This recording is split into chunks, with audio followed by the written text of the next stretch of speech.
Assalamualaikum warahmatullahi wabarakatuh. Let me introduce. My name is Erfina Paputungan. The mention for this debate is leader and followers. And I am a pro-team. First of all, I would like to say that leadership is a relationship between leaders who influence followers for a change and to achieve common goals.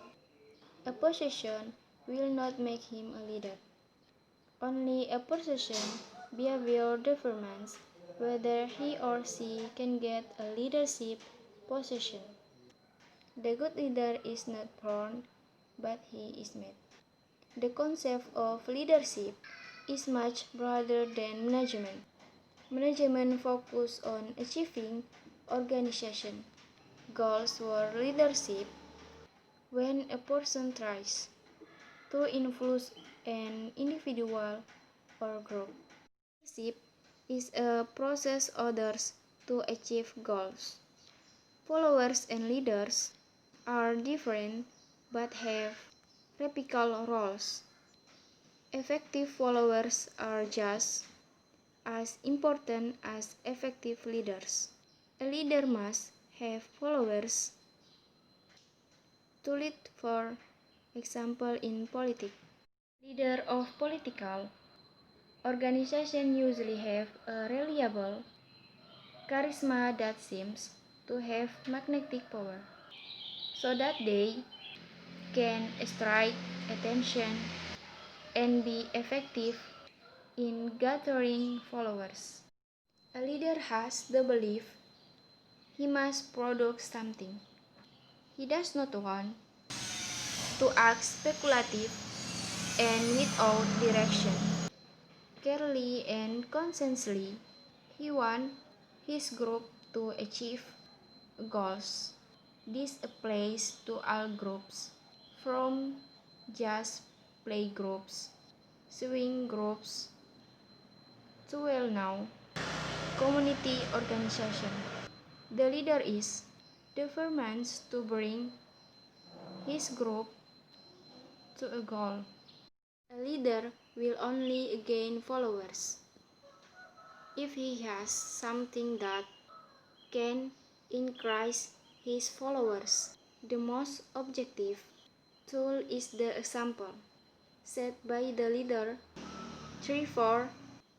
A leader who is account system between his word and action, whether he realizes it or not, has until the strive with his followers, even if three are other attempts to tie them back together. Usually this method tends to be subjective. For example, through force power of money that is not really relevant to a true leader. Explain the duties and responsibilities. In Quran Surah An-Nisa ayat 58, which means truly Allah commands you to convey the message to those who deserve it and is waiting for you determine the law among humans, that you will determine it fairly. Indeed, Allah is the best who give orders to you. Indeed, Allah who hears is all seeing. Finally, we can discern that a true leader does not have the ambition that will catch him, will not aim to defend office and rise as much money, or to seek a title. The essence of leadership is to create a sense responsibility above all, that in the end you will be able to achieve the satisfaction that is felt by both the leader and the one being led. And I'm Lian. I'm from the counter team about leaders and followers. Um, Democratic leadership style always have drawbacks. The course of the discussion to make discussion will turn sour if each member of the group cannot communicate well. In a group with many voices, it's not impossible that ideas and opinion will overlap each other in a row. There are several concepts of the leadership style, namely as follows. Number 1, transactional leadership. The concept of the leadership style is like that of traders and buyers, namely take and give. Others of this concept will usually create introduction and rallies that are clearly mapped out. You both may say, I'll give this, so what can you give me?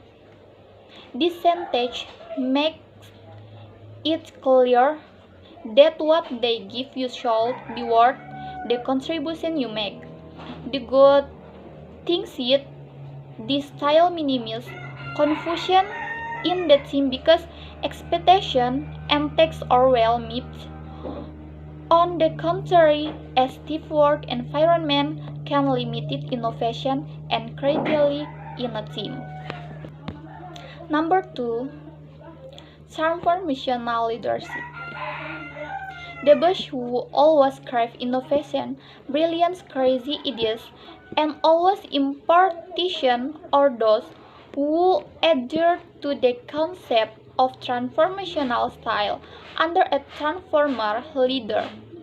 People have a lot of autonomy as well a lot of breathing room to innovate and think outside of the box. The desire to make change can break other part of the job and slower than usual siege process. Number 3, democratic leadership. The democratic leadership style is also known as participatory, where the leader is technically higher in the organization structure, but they emphasize working together actually. Leader will involve their team member in the decision-making process and reward and consider the ideas of team members. Continually striving for consensus, there is a risk of being innovation and team consuming. Number 4, authoritative leadership. This typical leadership style is opposite to democratic styles makes superiors as parties who have absolute power. They determine not only what needs to be done, but how the tasks are to be completed. These authoritative leaders do not consider input from his member. They don't hesitate is that it leaves employees feeling neglected, isolated, and of no value to the company and the team. Thank you so much. Wassalamualaikum warahmatullahi wabarakatuh.